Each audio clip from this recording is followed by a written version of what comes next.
To this day. To this day. To this day. To this day. To this day.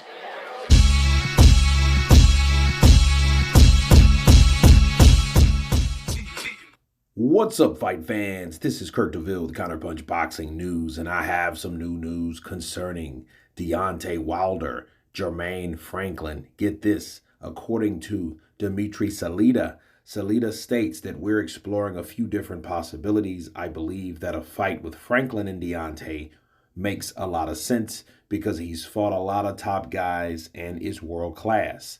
I don't know what Deontay Wilder has left after those three very difficult fights with Tyson Fury. And he ended with this. He said, quote, "It's something that we're interested in exploring.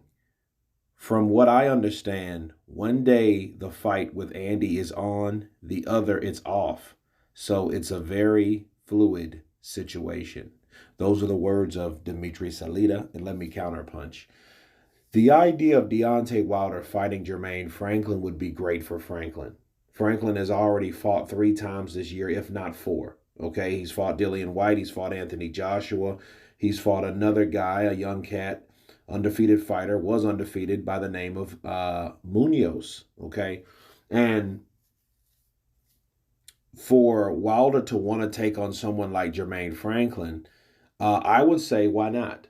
If he absolutely needs a fight, I would say take it. I would rather fight Jermaine Franklin than fight nobody at all going into an Anthony Joshua fight where Joshua has already fought by that time twice. Okay, I wouldn't want my opponent or my rival to get the heads up on me. But me knowing Deontay, I don't think Deontay feels he needs to take a tune-up before going into a big money fight like that. Because Deontay has that confidence. Deontay knows I have the equalizer, I have the hand cannon, so it won't really matter. But to counter that, I think it does matter because you need more than that. You know, Deontay Wilder is not invincible. We learned that. In fact, we learned that the punches that Tyson Fury landed on him can hurt him. So the question you ask yourself is, between Anthony Joshua, Dillian Whyte, then Deontay Wilder, he's hit both of those guys. We will eventually know where Deontay lands or stands when it comes to punch durability. You know, is he shot? We still don't know that because Helene has never hit him. See, it's one thing to get caught with one shot, but it's another thing to test your beard, and we haven't seen that from Deontay. So for him just going into an Anthony Joshua fight, as hard as Joshua punches, I think it would be fair for Deontay Wilder to check that out. Or you can look at it in another way. Maybe they don't want to do that simply because why worry about the wear and tear on an intermediate fight when we can go right into an Anthony Joshua fight? Maybe they're trying to make up on, you know, old times, and maybe they're not taking any chances because look how many times they've been in negotiations and nothing's happened. Look how many times that Deontay Wilder said, I either lost my pen or, you know, or I'm not fighting Joshua, I'm fighting Tyson Fury again, and we all know what happened with that. You know, so there's a lot of possibilities and ways and reasons why Deontay probably wouldn't fight Jermaine Franklin.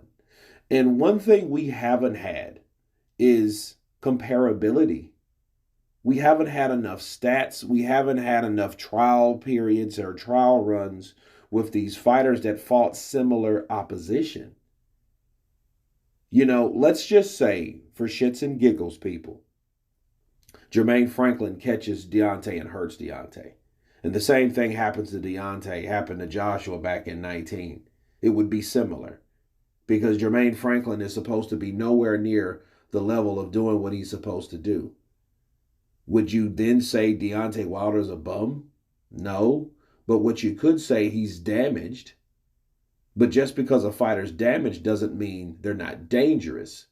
See, we learned from the Helenius fight, Deontay Wilder is still dangerous. He still has that power. Watch out. Beware. But what we haven't seen is someone that was able to get in there, that had a good enough chin, Not a 38-year-old sparring partner, but a young guy, a young lion, a man that's coming to win, just like Andy was, just like Jermaine Franklin would be, and test Deontay on that chin to see where he's at. Because Tyson Fury, yes, he can punch, but he wasn't known for this power puncher. Not saying that he couldn't punch. Obviously, by now, Deontay has to believe it, but he still may be in denial. But if someone else can put you to the canvas, that will be what he needs to know, and everyone else around him, like, hey, Deontay might have taken a lot of damage. So we don't know where his damage or where he's at durability-wise. We don't know. And I think, me personally, that Deontay Wilder will just roll right into the Anthony Joshua fight because they don't want any excuses. But why bother if you're making that type of money in Saudi Arabia against a guy that you really should have fought 5 years ago? But nonetheless, it is an option out there, and these options are possibilities. So it's good to know that there are fighters that want to fight these big guys, or these top guys, should I say. Because Tyson Fury, had everyone thinking, his followers, that nobody wanted to fight him. There's a lot of fighters that want to challenge you. And Jermaine Franklin is one of them. Now, one I would love to see is Otto Wallin and Deontay Wilder. Why? Because he's a southpaw. We've seen Wilder with southpaws. Spilka was a southpaw. And you see what he did to Spilka. Alexander Usyk is a southpaw. And that's a possibility on down the line. So, that could be a good preparation fight for Wilder, fighting someone like that. But Jermaine Franklin is on the menu. Let's see if Deontay chooses him from that. But you guys tell me what you think about Dimitri Salita wanting Jermaine Franklin to challenge Deontay Wilder as a possible opponent if he can't make a fight with Andy Ruiz. Of course, please subscribe. And you guys been Counterpunch. Peace.